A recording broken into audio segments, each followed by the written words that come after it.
Trauma, it often shows up in our lives unexpectedly, and no matter how big or small, it stays with us.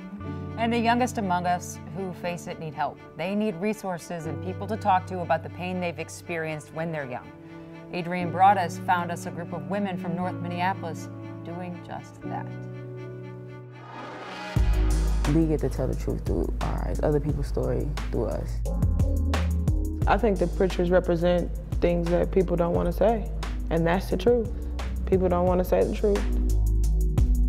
These walls hold images linked to pain and suffering. They're trauma pictures that's captured in a moment. Maisha Powell captured images part of this exhibit focused on trauma. She and these women are also part of a program called Trauma Troopers. Trauma Troopers is us finding trauma within ourselves and going out and getting those stories from the other youth and just seeing what they've been going through and comparing, contrasting stories through data and, you know, letting the city know what's been going on with our youth. The city of Minneapolis sponsors the program, but the federal government funded the research. The ladies, ranging from age 18 to 25, talked to youth from 20 different schools about trauma. All three had their own experience. Right before my 8th grade graduation, a big car accident really happened. Kids in a car, a lady flew outside of the car, you heard her scream, everything. It was just very traumatic. My brother being murdered, he was murdered on Halloween actually. And it happened to me while I was in high school. To just have him taken away from me so abruptly was probably the most traumatic thing I've ever went through.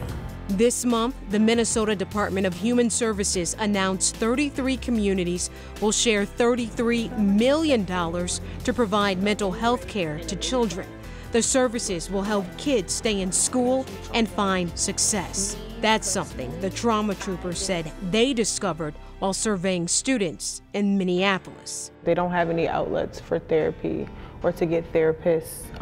Maybe that's not affordable or right on hand at school, because there's a lot you can do with $33 million when it comes down to mental health issues for kids. But what programs are going to be available inside of this school? These three hope the stories shared on these walls will break down barriers and inspire others, even when it's tough to talk. Definitely, it just took everything in me not to start crying, real talk. Like, I literally just had to brace myself for that conversation because it's hard to talk about it, to live it.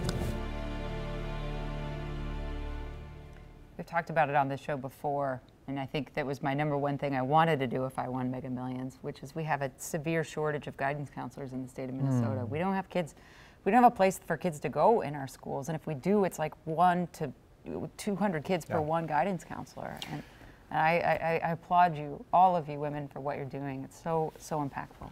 I can remember some of the best conversations of my life were about trauma and dealing with it. You know, my father passed away when I was young, and I can recall some of these conversations with older people that have been through something similar and how important they are to make that connection to know somebody else has gone through it, or how do I get through it, or how do I just talk about stuff like this? Yeah, you can't just be expected to go to school the next day and deal with it. Oh gosh, no. Yeah, so great program, and I'm glad that somebody's funding it to help it out. Absolutely.